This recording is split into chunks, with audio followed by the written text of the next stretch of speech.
Ossifer?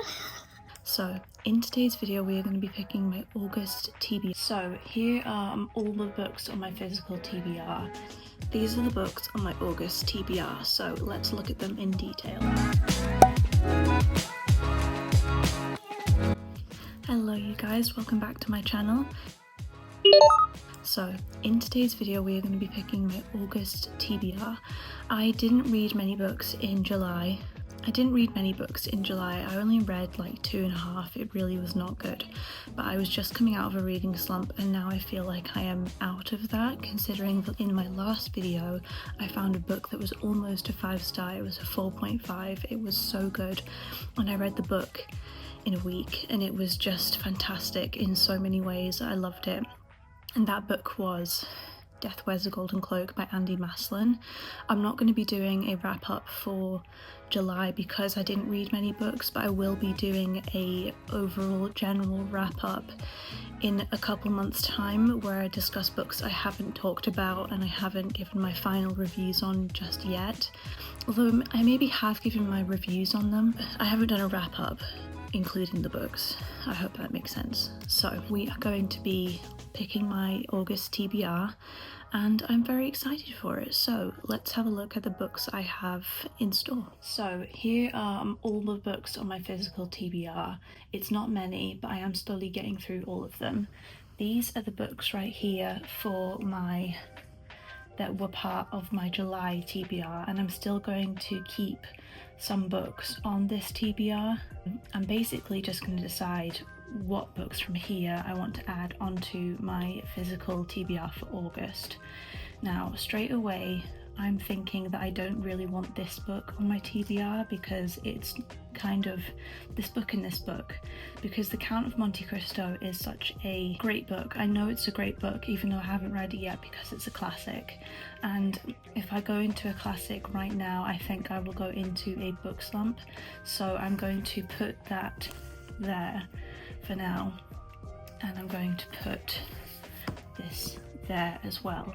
So these are the books on my August TBR so far, and the books we have for choosing: North and South by Gaskell, Troubled Blood by Robert Galbraith, Rebecca by Daphne Demure, Love and Laughter by Lillian Harry, The Beachcomber by Josephine Cox, Val McDermid, The Last Temptation, Charles Dickens, Our Mutual Friend, Earthsea by Ursula K. Le Guin, The Goldfinch by Donna Tartt, Journey's End by Josephine Cox, and Fire and Salt by Simon Scarrow. Straight away, I'm thinking that I'm going to pick up Rebecca by Daphne Demure because I have heard that this book is a really fast read, and that is what I'm looking for right now because I don't want to go back into a book slump. So got that book right there. Suddenly I'm sweating buckets and it's bothering me.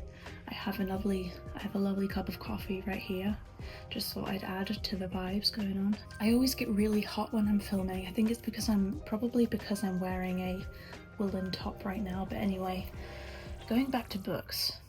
So we currently have now on my physical TBR For Love of Lily by Maggie Bennett, The Wind Off the Sea by Charlotte Bingham, and The Year of the Locust by Terry Hayes. Now, looking at these books again, what is immediately jumping out to me is Earthsea by Ursula K. Le Guin because I have really enjoyed reading this book so far. I've tabbed it slightly with my beautiful annotations right there, if I don't say so myself. So I think I'm going to add that to my physical TBR. And what is also jumping out to me is The Last Temptation by Val McDermid. This is supposed to be I think it's a mystery thriller, and I think that's something that I could really get on board with this month. So let's pick this. So now we have 6 books on my physical TBR. Should I pick another book or should I leave it at that? Considering I'm coming out of a book slump right now, I don't expect to read loads. I think I'm going to leave it at that. I think these are the books that I'm going to have on my August TBR. Let's look at the books that I have on my August TBR. These are the books on my August TBR, so let's look at them in detail. So we have The Last Temptation by Val McDermid. A twisted killer targeting psychologists has left a grisly trail across Europe.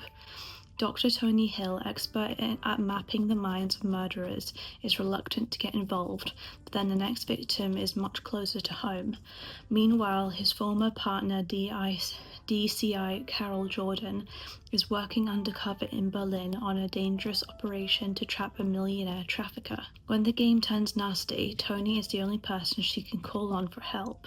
Confronting a cruelty that has its roots in Nazi atrocities, Tony and Carol are thrown together in a world of violence and corruption where they have no one to trust but each other. That sounds really good. Sounds right up my street, and I think I'm going to really enjoy reading this book. Could it be a 5-star? It might well be, because this just sounds perfect for what I am looking for right now. I'm in a thriller kick. The last book I read was a thriller, and I'm thinking that reading this is probably going to just be so good for me. So that's the first book. That's the first book on my August TBR. Now we have Earthsea by Ursula K. Le Guin. I've talked about this book a number of times, so I'm not going to read the blurb, but I will read the first section of it for those of you who don't know what Earthsea is about. Jed is but a goat herd on the island of Gaunt when he comes by his strange powers over nature. Into the School of Wizards on Rogue, he learns the true way of magic and proves himself a powerful magician. So that's the gist of this book. It is going very well. I have been getting annoyed at the character Jed a couple times, and I'm hoping that that changes and that I can relate to Jed a little bit more. I do relate to him in some ways, but I'm just hoping that things pick up and that I have a feeling that things are going to get really good with this book, and I do love annotating this so far. It has made me so happy, and I am really excited to get back into this, and adding this to my physical TBR is a very good motivator. So Earthsea by Ursula K. Le Guin. And we also have Rebecca by Daphne Demure. I have no idea what this book is about. Last night I dreamt I went to Manderley again. What's Manderley? Working as a lady's companion, the heroine of Rebecca learns her place. Her future looks bleak until, on a trip to the south of France, she meets Max de Winter, a handsome widower whose sudden proposal of marriage takes her by surprise. She accepts, but whisked from glamorous Monte Carlo to the ominous and brooding Manderley, the Mrs. de Winter finds Max a changed man, and the memory of his dead wife Rebecca is forever kept alive by the forbidding housekeeper Mrs. Danvers. Not since Jane Eyre has a heroine faced such a difficulty with the other woman. An international bestseller that has never gone out of print, Rebecca is the haunting story of a young girl consumed by love and the struggle to find her identity. So that sounds really good. It sounds different. Like, I don't think I've read a plot like this in the past, so I think this will probably be really good. So excited about that. We also have For Love of Lily by Maggie Bennett. Again, I'm not entirely sure what this book is about, but it's one of the books that has been in my eBay page. I've just realised I've got the shakes. I don't think you can see that on camera. Maybe I'm drinking too much coffee, but I love coffee so much. Yeah, I got this in an eBay package. I like to get secondhand books and read them because often you're talking about books and reading books that no one else has discovered before, and I really like that. I'm not on TikTok, like Book Talk, but I think I should probably be more in touch with Book Talk, considering it's part of my career, you could say. But I just get I don't always like reading what other people are reading. I like to be my own person and to pick up books that speak to me and not because someone else has recommended them. Rebecca by Daphne Demure is a book that I have been recommended by a friend in person, and she gave me the book, so I am really excited to read that.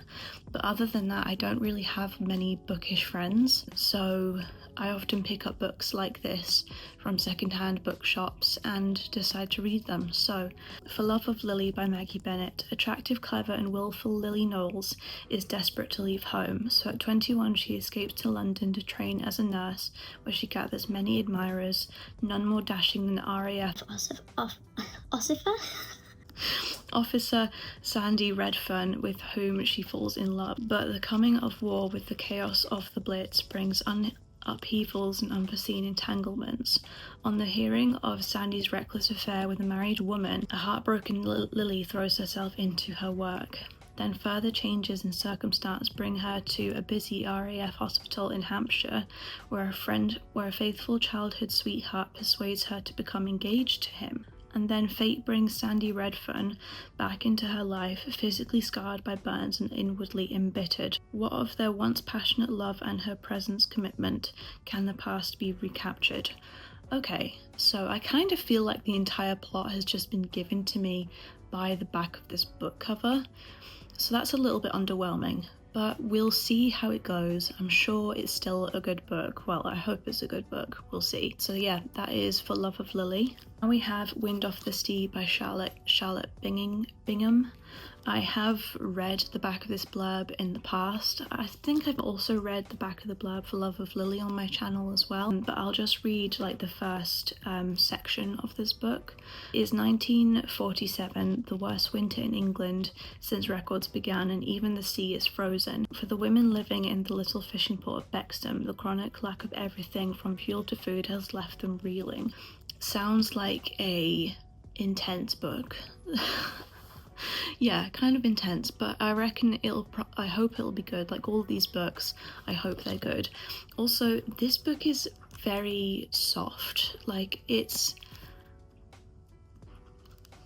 I don't know how to describe it other than it's just soft, even though it's like an old paperback where it's like a mass copy and you'd expect the pages to be like hard to turn, a bit like Love of Lily, but this is like really nice. I hope the camera's picking up, but yeah, so looking forward to reading this. And last but not least, we have The Year of the Locust by Terry Hayes. I read like 4 pages of this once when I was at my dad's. I haven't picked it up since, to be entirely honest with you, but it does sound good. If like Kane, you're a denied access area spy for the CIA, then boundaries have no meaning. Your function is to go in, do what is required, and get out again by whatever means necessary.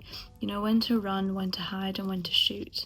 But some places don't play by the rules. Some places are too dangerous even for a man of Kane's experience. The Badlands, where the borders of Pakistan, Iran and Afghanistan meet, are such a place where violence is the only way to survive. Kane travels there, exfiltrate a man with vital information for the safety of the West, but instead he meets an adversary who will take the world to the brink of extinction. A frightening, clever, vicious man with blood on his hands and vengeance in his heart. Okay, so that sounds interesting. I'm not like drawn to picking up this book, to be entirely honest with you, because it's so long. It's 650 pages, so that's quite a chunker of a book. So I don't know if I'm actually going to be able to get to this book this month, but we'll see. I do still want to keep it on my TBR because I am intrigued by it. Like, it sounds like nothing I've ever read before, and The Year of the Locust is a title that many people have heard of and say that it's a really good book, so I am interested to read it, but we will see. These are the books on my August TBR. Some interesting titles. I hope that this video isn't too repetitive for those of you who have seen my TBR in the past, but nevertheless I wanted to talk about it because I love my books. I love talking about my books. It makes me very, very happy. Can't let your coffee get cold as well. Thank you so much for watching this video. I love you guys so much. If you've made it this far, please leave the book emoji because why not? I love books so much and I am excited to get into these books for August. I am hoping that August is a really good reading month for me. July was difficult, but it was better because I felt myself coming out of a reading slump. And I got to read a book that was really exciting and I felt like my love for reading was just sparked again. So hopefully the month of August will be better and will be really good. So thank you for watching this. I love you a lot. I'm always here for you if you ever want to talk. And if you're new here, please subscribe if you haven't already. I'd love for you to stick around. The more the merrier. So thank you so much. I love you guys and I'll see you in my next video. Bye.